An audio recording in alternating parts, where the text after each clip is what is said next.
Oke, selamat datang di channel saya. Jadi langsung aja ya. Pada malam hari ini kita kedatangan tamu seorang anak muda Bengkulu Utara, Wadai.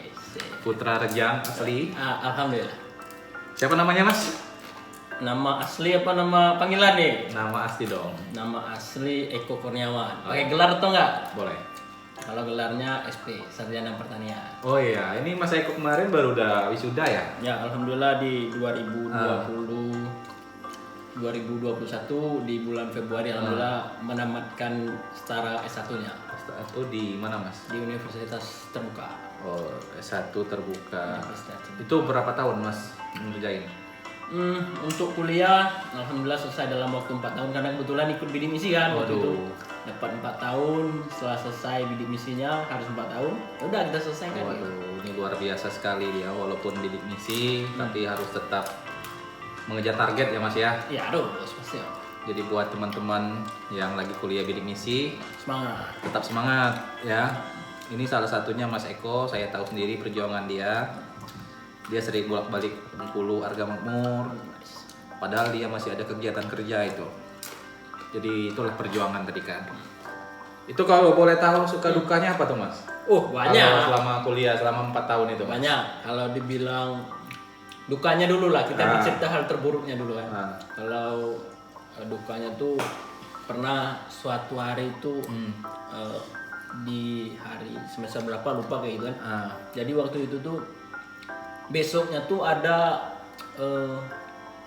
hari raya Idul Fitri. Idul Adha. Oh, Idul Adha. Yang motong kambing ya? Ya, motong kambing. iya. Tapi bukan motong anjing. Oh bukan. iya, iya. Ingat ya, Idul Adha itu motong kambing, kambing, sapi, domba. Tapi jangan tapi Unta, boleh juga unta bisa, unta? Bisa. Kalau bila perlu memotong perasaan yang lumpuh-lumpuh itu boleh dibuang, boleh juga iya, dipotong iya. di hari itu. Iya, benar. Jadi waktu itu kilas balik ya, mengingat hal itu apa ya, kebetulan waktu itu di semester itu kebetulan kami kan di UT itu kuliahnya Sabtu Minggu ya. Iya. Sabtu Minggu kebetulan hari Idul Adha itu bertepatan jatuh di hari Senin. Hari Senin. Hari Senin, jadi kuliah terakhir itu kan sampai jam 5 sore itu. Sedangkan waktu itu jalan Bengkulu, Arga Makmur, wow. Pokoknya jalannya luar biasa lah. Waktu Tanjung Agung Palik masih putus ya? Benar, waktu itu Tanjung Agung masih putus, kita harus mutar lewat Lubuk Durian. Jadi waktu itu yang buat ngenes tuh, buat di hati tuh, kalau bisa tuh, cukup aku aja dong kayak gitu. Jangan sampai pokoknya anak cucung gitu, kalau bisa jangan sampai kayak gitu nah. Iya.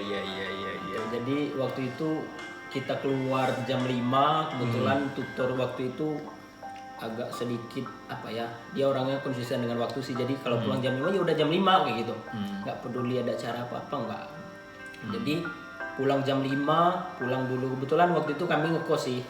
Ngekos kan, jadi anak kosan kayak gitu. Mas boleh maju sedikit? Boleh. Iya, biar enak kan. Oke, jadi waktu itu jadi anak kos. Jadi keluar jam 5, nyampe kosan kita 20 menit karena padat kan.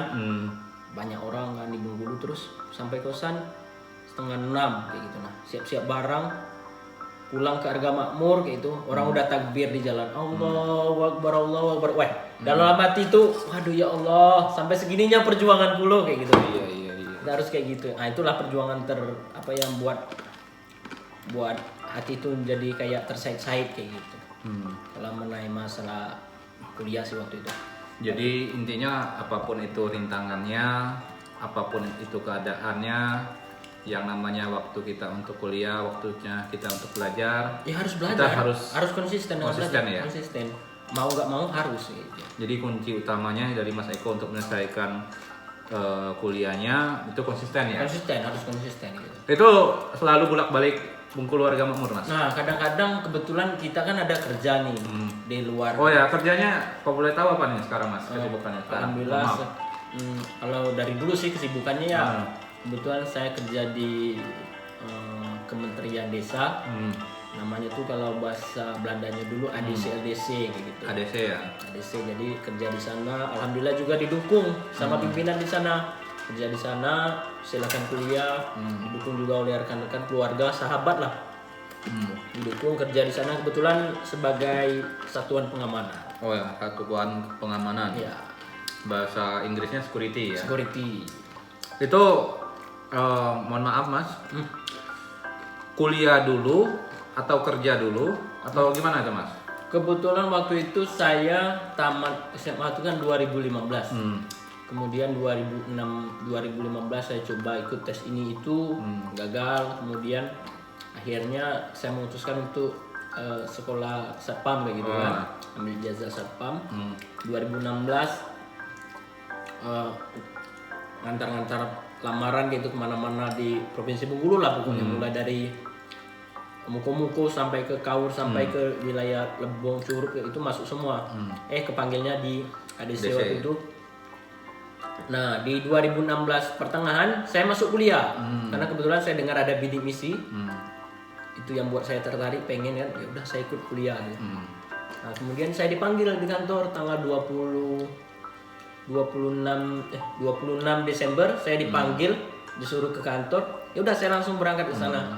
Terus ditanya-tanya sama pimpinan saat itu, Terganggu nggak masalah ya, pekerjaan dan kuliah pekerjaan dan gitu kuliah. ya? Alhamdulillah saya sampaikan, saya buka semuanya. Kebetulan saya kuliah Pak bidang ini Pak. Alhamdulillah dengan pimpinan saat itu Pak Insinyur Martin Luther langsung mendukung. Oh silakan Mas katanya, bagus itu katanya, kita dukung. Alhamdulillah didukung. 2017 saya mulai masuk kerja di sana, sampai sekarang masih bertahan alhamdulillah sampai tamat. Jadi waktu itu Mas dapat kuliah. Jadi setelah jarak beberapa bulan baru terima kerja. Setelah itu langsung membagi waktu lah ya. Iya, membagi waktu antara pekerjaan dan perkuliahan. Keluarga Dan keluarga juga ya. Ini jadi motivasi buat kita semua ya guys ya. Jadi apapun itu pekerjaan kita, apapun itu kegiatan kita, yang namanya pendidikan, ya, harus. Kuliahan itu harus tetap diselesaikan. Harus pintar-pintar kita bagi ya. Oke, menarik sekali. Terus kalau boleh tahu Mas, umurnya sekarang berapa nih? Alhamdulillah di tahun ini saya umur 25 tahun. 25 tahun. Berarti untuk pekerjaan itu kurang lebih udah 4 tahunan ya? Ya. 4 tahunan. Itu kalau untuk boleh tahu, untuk saya ulik sedikit Mas. Ya. Selama 4 tahun Mas bekerja itu nggak ada pindah-pindah tempat atau gimana Mas? Enggak ada, alhamdulillah. Alhamdulillah saya tetap di sana, tetap nyaman ya? Nyaman. Saya orangnya mudah nyaman sih. Itu yang membuat kadang-kadang ya ngendus di hati ya. Kalau sama wanita gimana Mas? Sama pasangan? Aduh, itulah yang buat kita sampai saat ini terngiung-ngiung di hati. Aduh. Nah, itu. Berarti nantilah kita ulik masalah percintaan Mas ya. Kita ulik nanti saat. Aduh, ini sangat menarik apalagi kalau percintaannya ini. Jadi kalau boleh tahu Mas, Mas kan udah 4 tahun nih bekerja di ADC tadi, di security-nya. Kalau boleh tahu ya apa ya? Bukan maksudnya saya ingin kepo atau gimana ya, tapi ya harus kepo ini kan biar teman-teman tahu kan. Menurut Mas sekarang ya, menjadi seorang security di tahun sekarang ini, di tahun apalagi sekarang 2022. Itu worth it atau enggak? Maksud saya begini Mas. Banyak orang di luar sana mengatakan security, satpam, nggak menjamin masa depan. Nggak mungkin dapat istri lah, disepelekan lah, dianggap sebelah mata lah. Tidak. Nah ini saya mau bicara nih sama Mas ini. Kira-kira pandangan Mas itu gimana? Jadi kita kembalikan ke diri sendiri sih sebenarnya. Di awal mula dulu saya sempat merasa kayak gengsi gitu. Apa sih kerja kayak gitu? Benar, gitu. Ya. Gengsi kan pasti kan. Karena kita anak muda kan nggak mau kerja. Tapi setelah seiring waktu berjalan, kita kan kebetulan di kantor kan juga rata-rata kan orang-orang udah tua. Orang-orang tua. Udah dewasa semua. Jadi dinasehatin kayak gitu, dikasih pelajaran katanya. Kerja tuh susah loh kok kayak gitu loh. Jadi kita kerja tuh cari uang katanya untuk kehidupan katanya. Jadi kalau kamu sudah dapat uang, kamu bandingkan dengan rekan-rekan kamu yang masih harus minta uang sama orang tua kayak gitu. Di situlah hati saya terketuk waktu itu. Waduh, benar juga. Nah, di sana saya jadikan semangat diri saya bahwa sejelek-jeleknya pekerjaan saya, sebagus-bagusnya setelan ibaratnya style gaya kalian, yang penting saya nggak minta uang sama orang tua loh. Itu aja yang membuat saya terpacu untuk terus bekerja kayak gitu. Di umur berapa sekarang Mas? 25.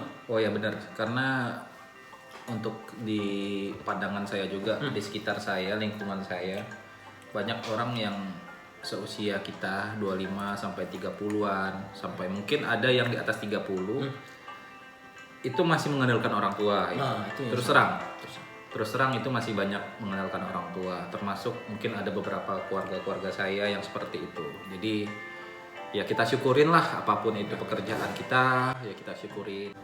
Jadi untuk di tahun 2022 ini, kira-kira jadi seorang satpam itu worth it nggak Mas maksudnya? Menurut Mas sendiri? Maksudnya kalau Mas berkeluarga nih, Mas kira-kira dengan gaji dari seorang security, saya nggak tahu nominalnya ya, nggak usah disebutin. Kira-kira untuk nominal segitu, kira-kira untuk kita menghidupi seorang istri, kita menghidupi anak-anak kita, untuk membangun rumah tangga, itu worth it nggak Mas kira-kira? Mas? Cukup Mas ya? Pasti cukup. Karena apa ya? Kita bekerja kan di security itu kan punya apa ya? Punya sip-sipan ya, tergantung tempat pekerjaan. Jadi kita misalnya di luar jam kerja kita kayak gitu, jadi kita bisa usaha lain gitu, misalnya jadi nge-grab apa, jadi kerja apa gitu bisa. Jadi kita pekerjaan ini kan yang banyak, yang penting kan kita menikmati, mensyukuri kayak gitu, dan kita ikhlas jalaninya kayak gitu. Tapi kalau dibilang-bilang lagi tergantung kembali lagi ke orangnya sendiri sih. Kalau dia memang merasa itu udah cukup, ya cukup. Karena definisi cukup seseorang itu kan tidak bisa kita ukur ya, nggak bisa. Kalau bagi saya secara pribadi, dengan pekerjaan yang saya sekarang, yang saya jalani dan saya lakukan sekarang, alhamdulillah cukup, merasa cukup. Karena bagi diri saya selalu mensyukuri apa yang telah diberikan oleh Allah Subhanahu wa taala. Nah, ini terakhir Mas, masalah pekerjaan tadi, mungkin suka dukanya banyak, apalagi duka aku rasa banyak. Ya pasti itu. Yang Mas sukai, yang Mas cintai dari pekerjaan Mas sekarang nih apa? Seorang security yang Mas paling cintai, momen atau enggak momen lah. Momen apa yang paling Mas sukai menjadi seorang security di tempat pekerjaan Mas sekarang? Momen yang paling Mas nggak bisa lupain, coba. Saya boleh tahu. Oke, kalau ditanya soal itu, apa yang membuat saya masih tertarik untuk bekerja kayak gitu? Satu hal yang membuat saya, pekerjaan yang saya alami ini mengajarkan saya untuk lebih dewasa. Karena apa? Kita bekerja langsung di lapangan loh kayak gitu. Kita banyak menemui orang, banyak menemui tipe-tipe orang. Banyak sifat ya. Banyak sifat gitu. Kadang-kadang kita ketemu orang yang kalem, kadang-kadang kita ketemu orang yang agak arogan kayak gimana. Jadi kita harus mulai terbiasa menghadapi orang-orang yang kayak gitu. Oh, orangnya kayaknya agak-agak keras nih. Agak susah diajak berkomunikasi gitu. Ya kita cari selanya kayak gitu. Nah, jadi kita bisa ibaratnya mendewasakan diri dengan pekerjaan kita. Itu aja sih bagi saya kayak gitu. Benar.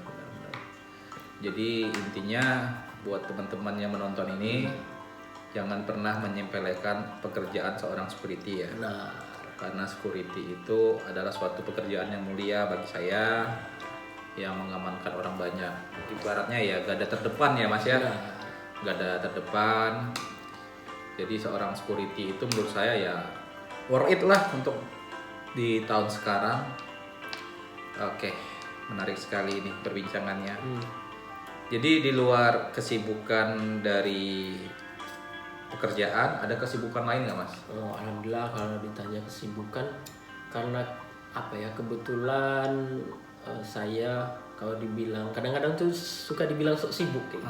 Iya benar. Sok sibuk, ya tapi memang itu hobi sih. Iya benar. Karena di dalam prinsip saya pernah dengar kata temen bilang kayak gini, hobi kamu boleh bermacam-macam kayak gitu, boleh silakan bermacam-macam hobi, mau olahraga, mau main musik, mau apa. Tapi kalau ditanya hobi saya apa, hobi saya cari uang kayak gitu.